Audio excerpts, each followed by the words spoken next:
Hello friends, नमस्कार। स्वागत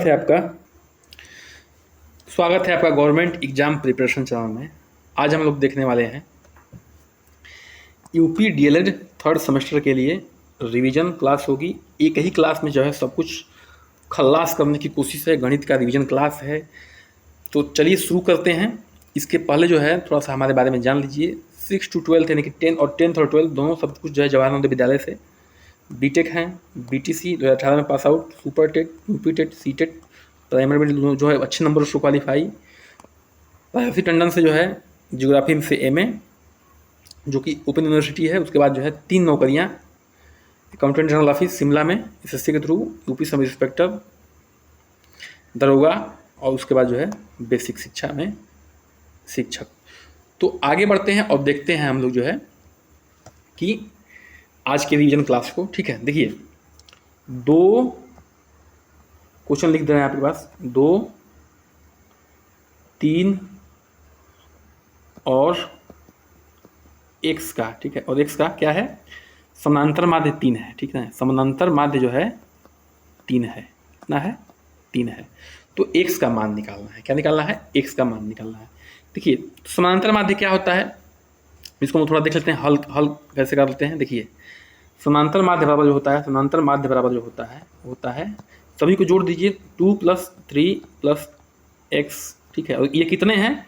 1, 2 और 3 है, बटे 3। तो समानांतर माध्य यहाँ पे कितना दिया हुआ है? ये जो है ये 3 दिया हुआ है। तो 3 = ये 2 और 3 कितना हो जाएगा? 5 + x अपान ये 3। ठीक है, अब क्या होगा? ये 3 गुणा हो जाएगा इसमें, तो ये 3 3 का 9 हो जाएगा। 9 = 5 + x। अब ये क्या होगा? ये धनात्मक इधर जाएगा तो ऋणात्मक हो जाएगा। 9 में से 5 जाएगा और ये x रहेगा, तो x का मान कितना हो जाएगा? 4। तो x का मान जो है समांतर माध्य के हिसाब से आपका 4 आ जाएगा। ठीक है, समांतर माध्य का सूत्र जान लीजिए, सबको जोड़ देना है। अब कितने हैं उसमें उतने संख्या से डिवाइड कर देना है। समांतर माध्य का वैल्यू यहाँ रख देना है। उसके बाद जो है धीरे से सिंपल कैलकुलेशन है उसको कर लेना है। आगे बढ़ते हैं, अगले क्वेश्चन पे आते हैं हम लोग। ठीक है, अगला क्वेश्चन क्या है थोड़ा सा ध्यान से देख लेते हैं। अगला क्वेश्चन ये है 2/(x - 1) प्लस 3/(1 - x), इसको जोड़ना है। अब देखिए इसमें कुछ नहीं करना है, जो नीचे के हर हैं, ठीक है, जो नीचे का हर है उसको हमें बराबर कर लेना है। क्या करना है? बराबर कर लेना है। जब हर बराबर हो जाएगा, ये अंश होता है और ये हर होता है। ऊपर का नीचे का हर बराबर हो गया तो ऊपर वाले अंश को हम लोग क्या कर सकते हैं? डायरेक्ट जोड़ या घटा सकते हैं। ठीक है, अब देखिए हम लोग इसको जो है हल पे जा रहे हैं। हल कैसे करना है? ये 2x - 1 हो गया, और यहाँ पे क्या कर लेते हैं? यहाँ पे जो है -1 कॉमन कर लेते हैं, तो ये हो जाएगा x - 1 और 3। फिर क्या हो जाएगा? 2x - 1 और ये माइनस माइनस हो जाएगा 3/(x - 1). ठीक है, अब होगा क्या? ये 3, अब ये हर है, इसका हर ये है।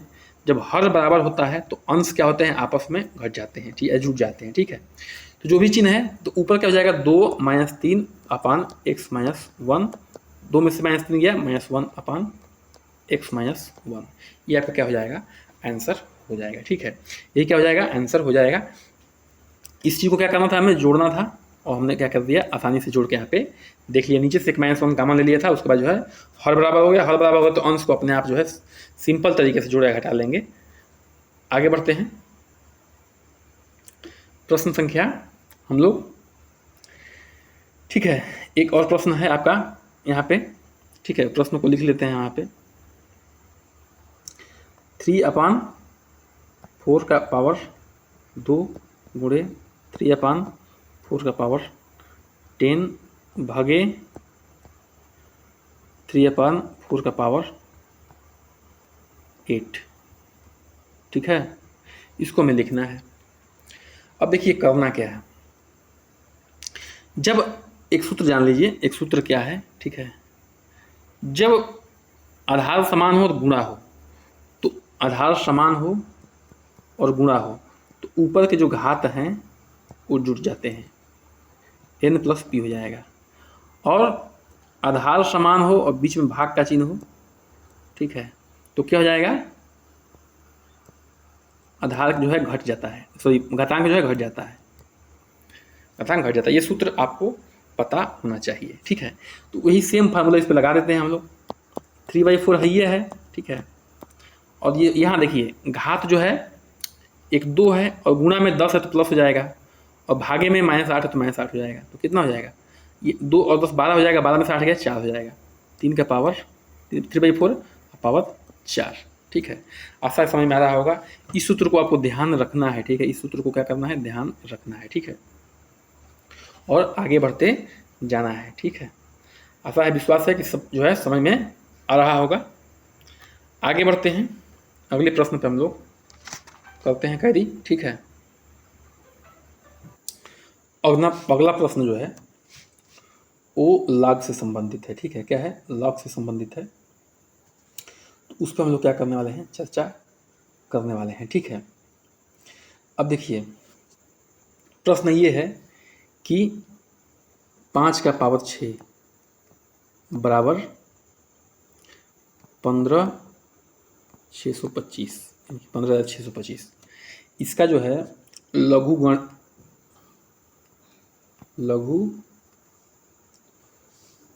गणकीय रूप लिखना है, ठीक है।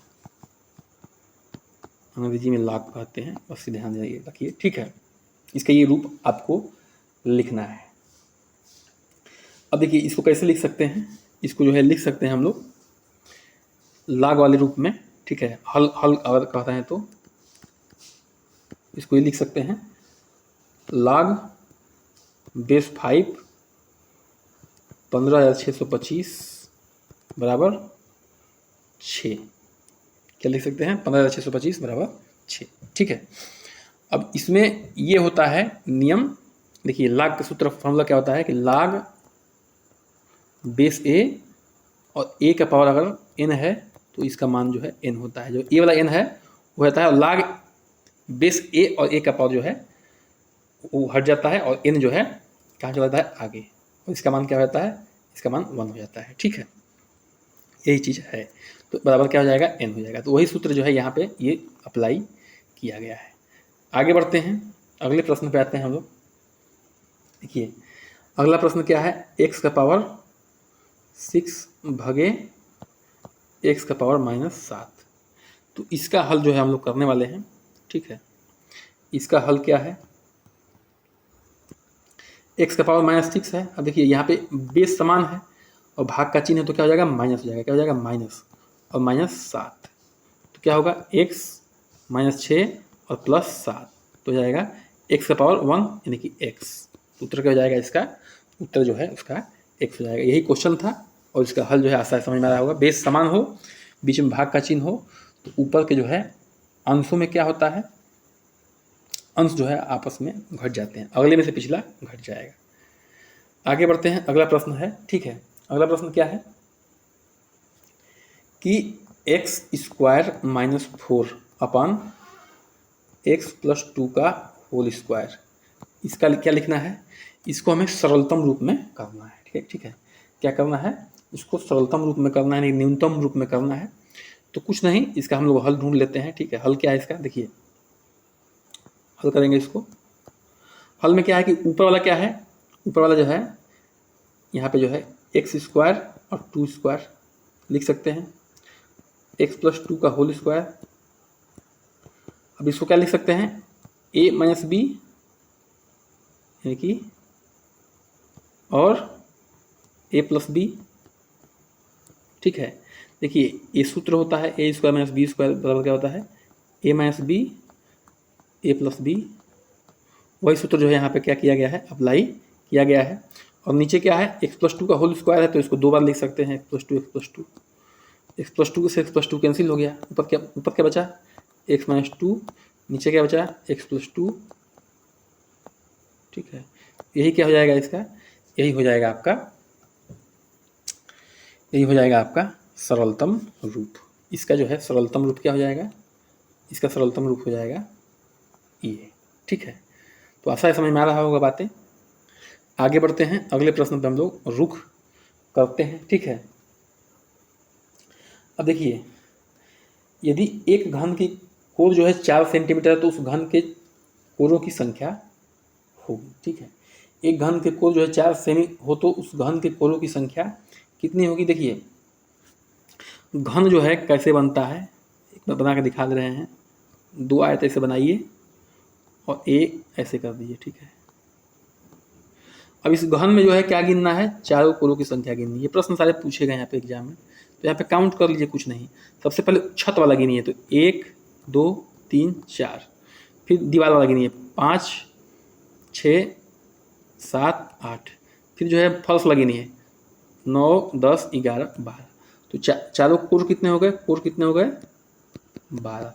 देखिए इसमें कोरों की लंबाई दी है, कोर की लंबाई दी है 4 सेंटीमीटर, तो 4 सेंटीमीटर से, चाहे 4 सेंटीमीटर का हो, चाहे 100 सेंटीमीटर का हो, चाहे 50 सेंटीमीटर का हो, उससे कोरों की संख्या में कोई अंतर नहीं पड़ने वाला है। कोर की संख्या हमेशा जो है घन में क्या होंगे, घन हो या घनाभ, हमेशा क्या होंगे 12 ही होंगे, घन हो या घनाभ हो। ठीक है, हमेशा संख्या क्या होगी, कोर की 12 होगी। आगे बढ़ते हैं, अगला प्रश्न क्या है। ठीक है, अब देखिए वही सेम चीज आ गया है जो सूत्र पे था, log 13 169। ठीक है, लाग वाला फार्मूला आप में है। देखिए हमने अभी एक सूत्र पढ़ा था कि लाग में अगर बेस ए है और ए का पावर n है तो आंसर क्या हो जाएगा, n हो जाएगा। ठीक है, लाग ए बेस है और ए का पावर n है, सेम बेस का सेम जो है पावर n है, तो इसका मान जो है n हो जाएगा। ये सूत्र आपको याद करना पड़ेगा। इसी को हम लोग यहाँ पे अप्लाई करते हैं, तो लाग बेस 13 है और इसको लिख सकते हैं 13 का होल स्क्वायर 169 को, तो ये क्या हो जाएगा, ये 2 जो है बाहर चला आएगा, 2 उसका आंसर हो जाएगा। ठीक है, क्या हो जाएगा, 2 इसका आंसर हो जाएगा। ठीक है,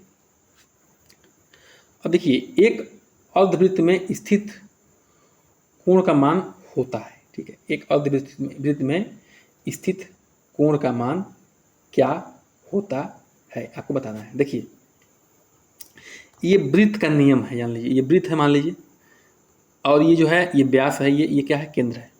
तो यहाँ पे इस वृत्त से जो भी एंगल बनेगा इसके परिधि पे, यानी कि व्यास से जो भी एंगल बनेगा सारे कोणों का मान जो है 90 डिग्री होगा। क्या होगा, 90 डिग्री होगा, ये ध्यान रखना है।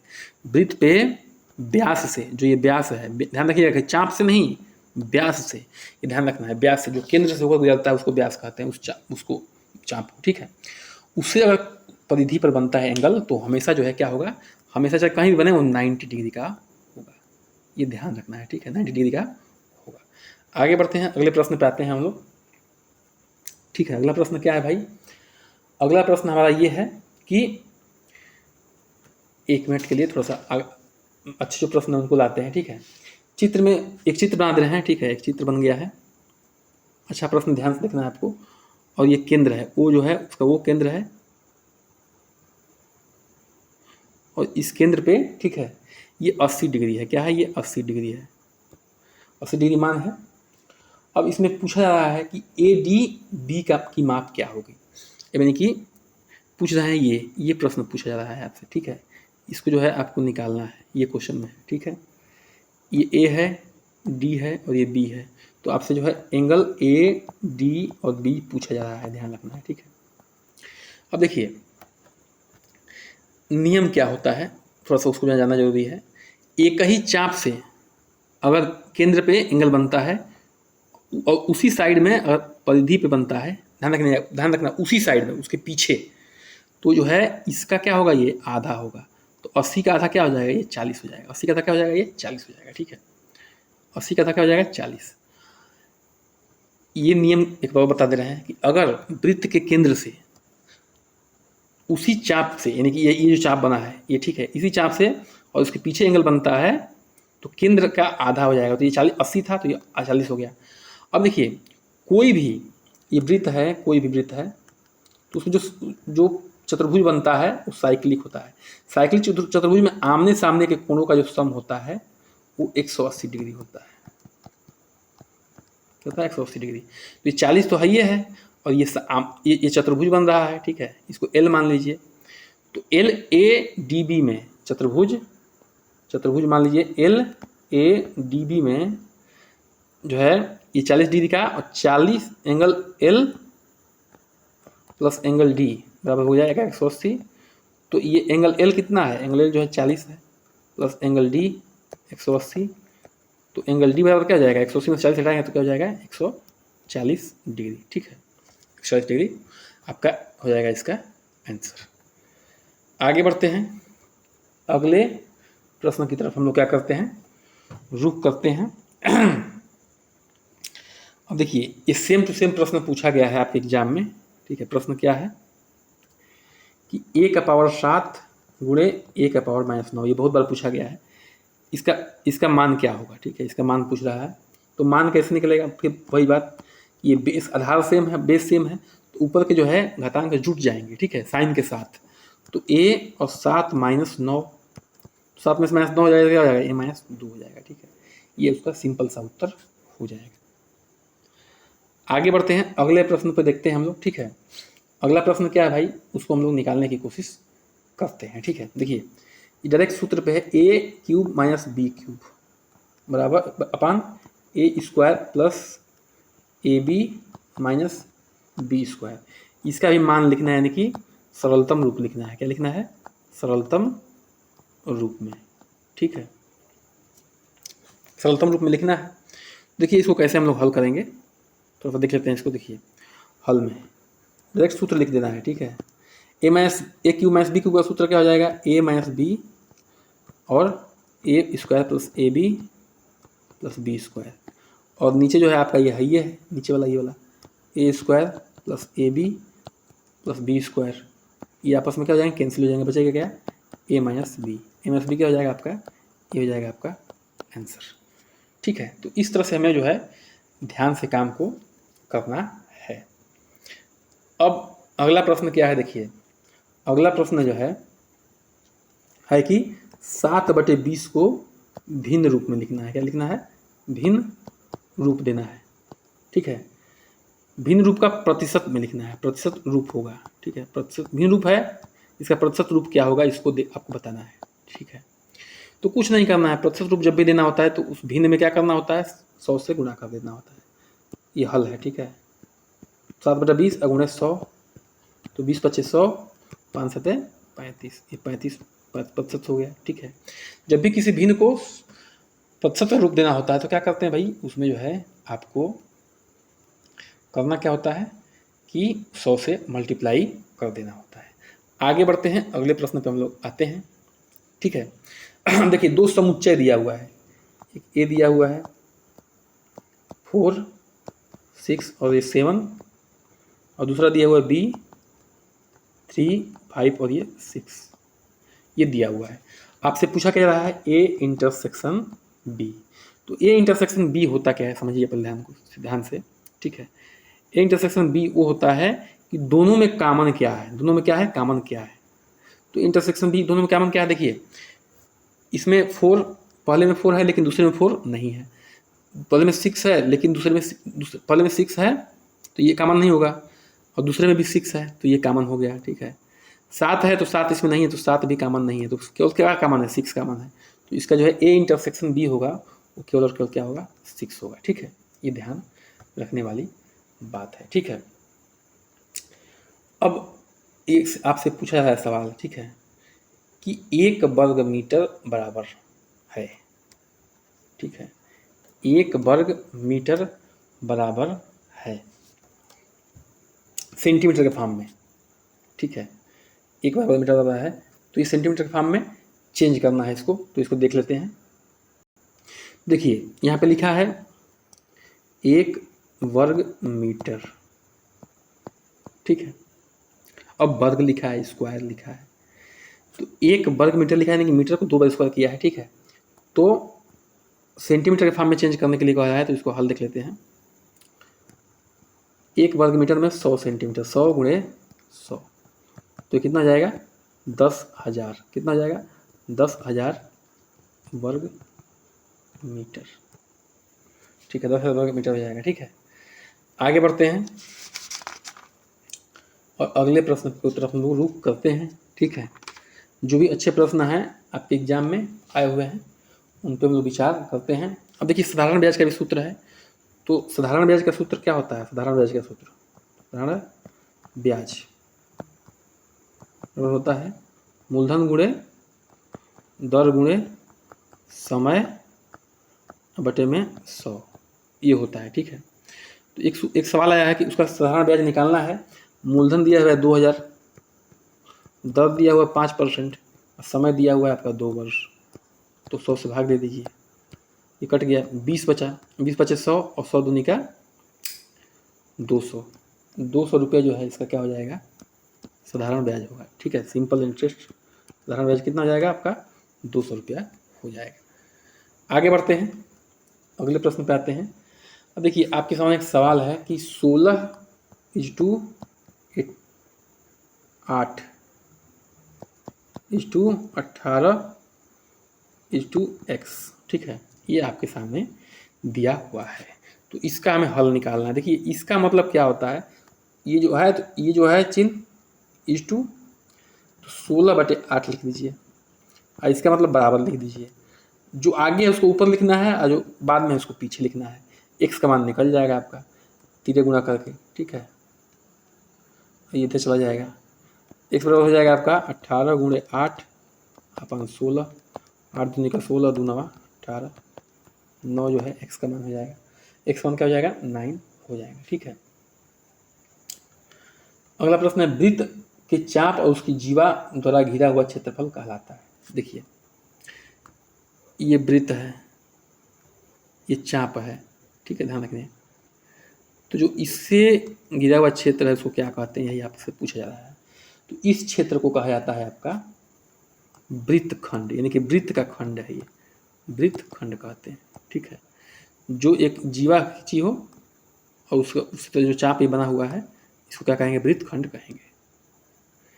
आगे बढ़ते हैं हम लोग, और इसका उभयनिष्ठ गुणनखंड बताना है आपको। ठीक है, 5xy + 4xz + 5xq का उभयनिष्ठ गुणनखंड क्या बताना है, उभयनिष्ठ।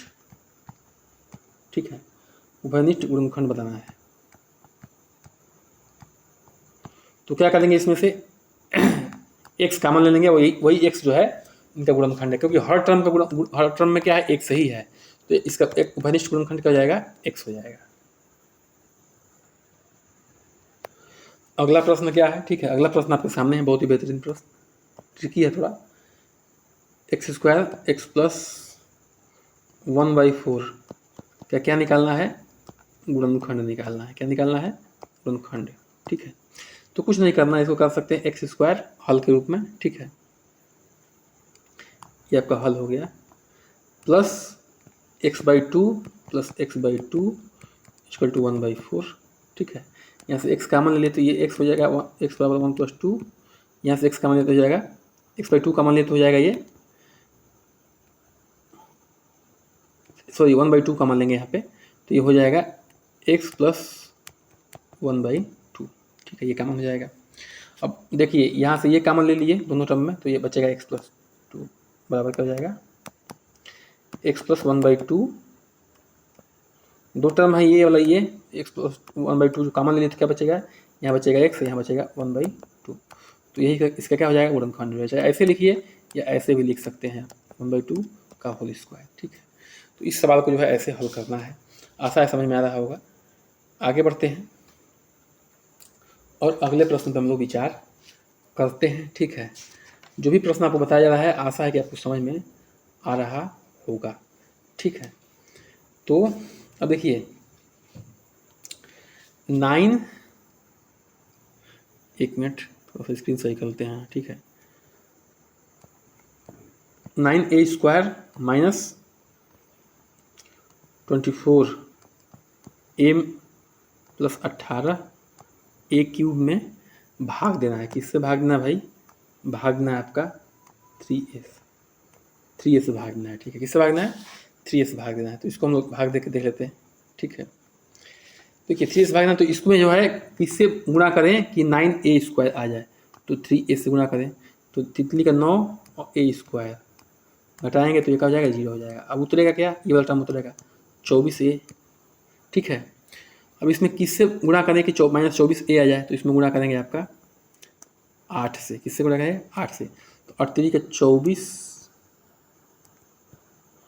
और ए हो जाएगा। तो घटाएंगे तो क्या हो जाएगा, ये घटाएंगे तो ये प्लस चिन्ह हो जाएगा, तो ये घट जाएगा, ये भी 0 हो जाएगा। अब उतरेगा क्या, 18a³। ठीक है, तो इसमें किससे गुणा करेंगे, 6 से गुणा करेंगे, 6a² से, 18a³ तो 0 हो जाएगा। ठीक है, तो हो जाएगा 0। आपका आंसर क्या हो जाएगा, ये आ जाएगा 3a - 8 + 6a²। आशा है आपको समझ में आ रहा होगा। अब अगला प्रश्न है कि 2 घंटे 15 मिनट, ठीक है, 2 घंटे 15 मिनट और 45 मिनट में, 45 मिनट में क्या निकालना है, अनुपात निकालना है। तो पहले 2 घंटे 15 मिनट को भैया पहले मिनट में चेंज कर लो, ये मिनट में दिया हुआ है, तो 2 घंटा में कितना मिनट होगा, 60। 1 घंटा में 60 मिनट, अब प्लस ये 15 मिनट एक्स्ट्रा है, तो 60 में 120 हो गया, और प्लस 15 कितना हो गया, 120 + 15 कितना हो गया, 135 और ये 45 है। तो अनुपात निकाल दीजिए 135/45 का। ठीक है, तो कटाएंगे तो कितना में कट जाएगा ये बताइए, 3 × 5 = 15, 5 से कटाइए, 5 × 9 = 45, 5 दूनी का 2, 5 × 7 = 35, 9 × 3 = 27। तो 3:1 का रेशियो यहाँ पे आएगा, 3:1 का रेशियो आएगा। ठीक है, 2 घंटे 15 मिनट और 45 मिनट में ये रेशियो आएगा। ठीक है, आगे बढ़ते हैं, अगले प्रश्न की तरफ रुख करते हैं। ठीक है, तो ये चित्र वाला प्रश्न दिया हुआ है आपको। तो देखिए चित्र में क्या है, एक वृत्त बना हुआ है, यानी कि आपके जो है 3rd सेमेस्टर में वृत्त है, तो और ये केंद्र है वो, ये त्रिभुज है आपका। ठीक है, और ये है त्रिभुज है एक, देखिए नामकरण कर रहे हैं BC, ABC और ये O। ठीक है, अब इसमें जो है ये 40 दिया हुआ है, क्या दिया है, 40 दिया हुआ है। पूछ क्या रहा है, पूछ रहा है आपसे एंगल BAC आपको निकालना है। ठीक है, एंगल BA और C निकालना है। ठीक है, देखिए कोई बड़ी बात नहीं है, हम लोग क्या कर रहे हैं, हल कर रहे हैं। अब देखिए एक त्रिभुज के आंतरिक कोणों का सम कितना होता है, 180 डिग्री होता है, और ये समद्विबाहु त्रिभुज है, क्योंकि ये त्रिज्या है, ये भी त्रिज्या है, तो दोनों भुजाएं क्या है, बराबर हैं। जब समद्विबाहु त्रिभुज बनेगा, दोनों भुजाएं बराबर होंगी, तो दोनों कोण भी बराबर होंगे, तो ये भी क्या हो जाएगा, ये भी आपका 40 डिग्री का हो जाएगा। जब ये 40 डिग्री का हो जाएगा, देखिए तो एंगल O कैसे निकलेगा, एंगल O निकलेगा 180 में से एंगल B और एंगल C घटा दीजिए, एंगल B और एंगल C घटा देंगे तो निकल जाएगा। तो 180 - 40 - 40 तो कितना हो जाएगा, 100। तो ये 100 हो गया। अभी नियम पढ़े हैं कि जो केंद्र पर एंगल बन रहा है, उसी चाप से परिधि पर जो एंगल बनेगा, उसी साइड में, उसके पीछे, किसके, उसके पीछे, तो क्या होगा, इसका आधा होगा। तो क्या हो जाएगा, एंगल O बराबर हो जाएगा, एंगल A बराबर O/2 हो जाएगा। ठीक है, तो O/2, O कितना है, 100 डिग्री अपन 2 यानी कि 50। ठीक, क्या हो जाएगा, 50 डिग्री आपका उत्तर हो जाएगा। तो एंगल A बराबर क्या हो जाएगा, आपका आंसर 50 डिग्री। ठीक है, आगे बढ़ते हैं, अगले प्रश्न की तरफ हम लोग रुख करते हैं, और सारे बेहतरीन प्रश्न हम लोग कर रहे हैं। आशा है कि आपको बातें जो है समझ में आ रही होंगी। ठीक है, अब फिर देखिए एक आपका जो है आया हुआ है, डायरेक्ट ये प्रश्न पूछा जाता है आपका। ठीक है, कभी भी ये सूत्र है, याद कर लीजिए, log अगर बेस 10 है तो 1 का मान जो है 0 होता है। ठीक है, log बेस 10 है तो 1 का मान क्या होगा, 0 होगा। ये सूत्र है, आपको याद रखना है। ठीक है, अगला प्रश्न क्या है, 2 समुच्चय दिया हुआ है। ठीक है, थोड़ा सा रीजन भी हो जाएगा इस सवाल से आपका। A बराबर क्या दिया हुआ है, 6, 8 और 11। B बराबर दिया हुआ है आपका 5, 11 और 13। ठीक है, तो A इंटरसेक्शन B पूछ रहा है आपसे। अभी क्या बताएं कि A इंटरसेक्शन B क्या होता है, दोनों में जो कामन होगा वही A इंटरसेक्शन B होगा। तो A इंटरसेक्शन B होगा, दोनों में कामन। 6 कामन है, 6 कामन नहीं है, 8 कामन है, 8 कामन है, 8 कामन नहीं है, दोनों कामन नहीं है, 11 कामन है, 11 कामन है। तो A इंटरसेक्शन B जो है क्या जाएगा, 11 हो जाएगा। ठीक है, आशा है, विश्वास है, समझ में आ रही होंगी बातें। अब हम लोग क्या करते हैं, आगे बढ़ते हैं। ठीक है, अब एक इस सवाल का जो है क्या निकालना है, सरलतम रूप। क्या निकालना है आपको, सरलतम रूप निकालना है। ठीक है, सवाल क्या है, -12/7 गुणे -14/27 -8/45 गुणे 9/16। इसमें आपको कटाने की स्किल चेक कर रहा है, ठीक है। तो कटाइए भैया, 7 दूनी का 14 हो गया, ये कटाइए, 3 चौक 12, 4 आ गया, 3 9 27, 9 हो गया, ठीक है। तो ऊपर क्या हो गया, माइनस गुणे माइनस 8/4 दूनी का 8, माइनस गुणे माइनस प्लस हो जाएगा, गुणे 9। अब ठीक है, यहाँ बचे माइनस, इसको भी कटाइए, 9×5 = 45, 8 दूनी का 16, ठीक है। और माइनस गुणे माइनस का हो जाएगा प्लस, प्लस 1/10, ये 5 बचा और 2 बचा, और ये माइनस गुणे माइनस का हो जाएगा प्लस हो जाएगा 1/10, ठीक है। ये आपका आ गया। तो कुछ नहीं करना है, इसका एलसीएम 90 हो जाएगा, 9 दहिया 90, 10, 10/80, 10 10 9 90, 9 और 9, तो क्या हो जाएगा उत्तर 89/90। ये आपका क्या हो जाएगा, आंसर हो जाएगा। कटाने का स्किल जो है आपका होना चाहिए ऐसे प्रश्नों में, यही इनका पूछने का मतलब भी था। अब इसका गुणनफल कीजिए, ठीक है। इसको गुणनफल के रूप में लिखना है इस सवाल को, 4/x² - y² अब देखिए एक सूत्र जानते हैं आप, a² - b² बराबर क्या होता है, a - b और a + b। यही सूत्र का प्रयोग करना है आपको, ठीक है। इसी सूत्र का प्रयोग करना, देखिए तो इसको लिख सकते हैं 2/x² - y/3 तो ये क्या हो जाएगा आपका 2 - x - y/3, 2 - x + y/3, ये आपका क्या हो जाएगा, यही गुणनफल हो जाएगा।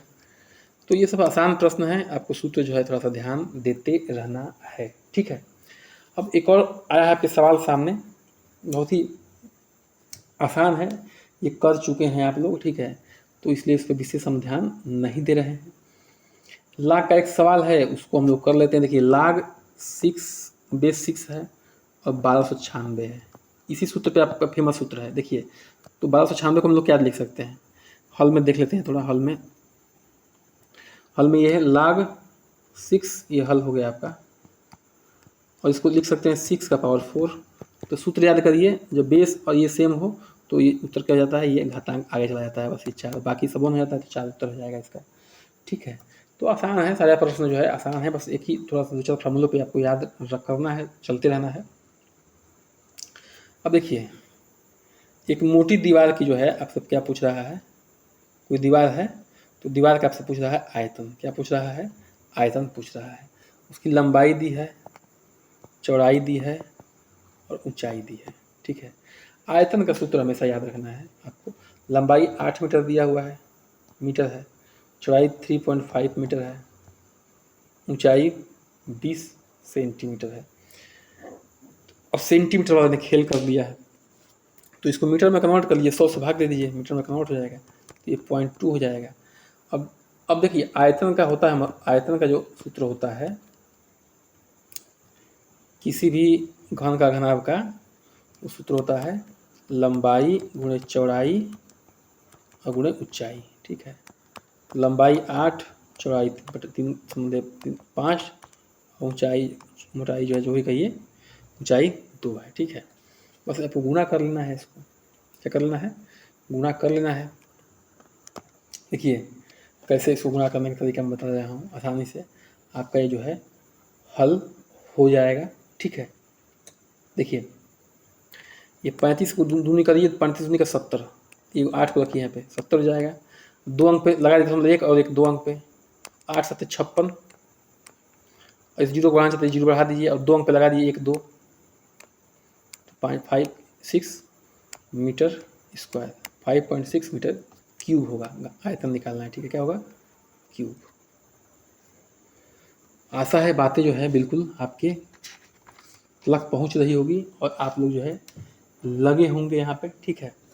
यदि किसी वृत्त में उसके किसी लघु चाप का अंश माप 70 है तो उसके दीर्घ चाप का अंश कितना होगा। देखिए अब समझ में आपको बातें आ रही होंगी, वृत्त का सवाल है, ये वृत्त है, ये लघु चाप है, ठीक है। अब देखिए लघु चाप है तो लघु चाप का मान कितना दिया हुआ है, 70, इसका मान पूछ रहा है आपसे जो बड़ा वाला चाप है। तो क्या करना है, एक जो है बिंदु पे चारों तरफ जो है एंगल कितना बनता है, वो 360 का बनता है। कितना बनता है, 360 डिग्री का। ठीक है, तो बृहद चाप का मान निकाल लीजिए, 360 माइनस 70 तो कितना हो जाएगा बताइए। इसका उत्तर हो जाएगा आपका 290। ठीक है, ऐसे प्रश्न आपके आए हैं, यदि किसी बृहद वृत्त में उसके किसी लघु चाप का मान जो है 70 है तो उसके दीर्घ चाप का मान क्या होगा। हमने आपको जो है सवाल यहाँ पे समझा दिया है। चूँकि रिवीजन वीडियो है तो जल्दी से जल्दी जो है हम लोग चीज़ों को कवर कर रहे हैं। देखिए ये से प्रश्न आपके एग्जाम में खूब आए हुए हैं, ढेरों भर के आए हुए हैं, तो एक आध सवाल इस तरह का भी आप लोग यहाँ पे देख लीजिए। ठीक है, कैसा सवाल है देखिए, सवाल है यूँ कि 14 minus 5x minus x square. ठीक है, तो इसको -1 कामन ले लीजिए और उसको जो है उस तरह के फॉर्म में लिख लीजिए, बीजीय व्यंजक के फॉर्म में। यहाँ पे ये माइनस लिए हैं तो कॉमन तो प्लस हो जाएगा, एक आ जाएगा, ये भी प्लस हो जाएगा, 5x भी प्लस हो जाएगा और 14 क्या हो जाएगा, माइनस हो जाएगा। अब देखिए करना क्या है, करना इसको ये है, हल हम अलग पेन से कर रहे हैं कि इसको ए टर्म मानिए, इसको बी टर्म मानिए, ए और बी मानिए, सॉरी ए और सी मानिए इसको और बी मानिए। बी को ऐसे तोड़ना है, ऐसे ब्रेक करना है कि गुणा करने पर, जोड़ने पर तो बी ही आए, ये जोड़ने या घटाने पर बी ही आए, लेकिन गुणा करने पर ए और सी के बराबर है, ए इंटू सी के बराबर है। ठीक है, इसको ऐसे तोड़ना होता है, यही नियम होता है इसका, इसको करने का, इसी में थोड़ा दिमाग लगाना होता है। -1 है ये, बराबर एक्स स्क्वायर प्लस, देखिए 5 है, ठीक है 5 है, तो इसको कैसे तोड़ सकते हैं, 7x माइनस 2x माइनस 14। ठीक है, 7 में x में 2x आ जाएगा, 5x आ जाएगा, जोड़ गुणा करेंगे 7 में 14 और एक्स स्क्वायर, तो ये और इसके गुणा करने के बराबर आ जाएगा। तो -1 है ये, यहाँ से क्या कर लेते हैं, x कामन लेते हैं, x कामन होता है x + 7 हो जाएगा, यहाँ से 2 कामन लेते हैं x + 7 हो जाएगा।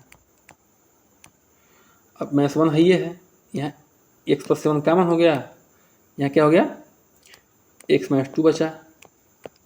अब -1 से गुणा करेंगे तो क्या हो जाएगा, ये इसमें गुणा कर देते हैं x - 2 में, तो ये x + 7 हो जाएगा आपका 2 - x, तो ये आपका क्या हो जाएगा, गुणनखंड हो जाएगा इसका। ठीक है, गुणनखंड का मतलब गुणा को खंड खंड करके लिखना। आगे बढ़ते हैं, एक इसी पैटर्न का और सवाल हम लोग देख लेते हैं। ठीक है, इसी पैटर्न का एक और सवाल देख लेते हैं, x square plus 3x minus 10 बराबर, इस गुणनखंड करना है। ठीक है, तो गुणनखंड हो जाएगा, इसको देखिए कैसे करना है। फिर वही इस बात, इसको और इसको गुणा करने के बाद जो इसको ब्रेक करेंगे वो भी गुणा करने के बाद आना चाहिए। ठीक है, और जोड़ने के बाद 3x ही आना चाहिए, तो हो जाएगा ये। ठीक है, x square plus 5x minus 2x minus 10, x कामन हो गया, x + 5, यहाँ पे क्या हो जाएगा, 2 कामन हो गया, x + 5, x + 5 दोनों में x कामन हो गया, x + 5 बचा यहाँ x और यहाँ -2, तो x - 2, ये क्या हो गया, ये आपका गुणनखंड हो गया। ठीक है, तो बस आशा है समझ में आ रही होगी। अब देखिए एक अगला प्रश्न क्या है कि 9 सही 4/5 को किस संख्या से गुणा करें, ये x है, कि उत्तर क्या जाए आपका 42 आ जाए। 9 सही 4/5 को किस संख्या से गुणा करें कि उत्तर क्या जाए आपका 42 आ जाए। तो इसको थोड़ा सा हल कर लेते हैं हम लोग। ठीक है, देखिए ये सही का है तो इसमें इसको गुणा करते हैं, इसमें इसको क्या करते हैं गुणा, बाद में जो उत्तर आता है उसमें इसको 4 को क्या करते हैं, जोड़ देते हैं। 9 × 45 4 कितना हो जाएगा, 49/5। ठीक है, 49/5 हो गया, और इस गुणे x बराबर 42।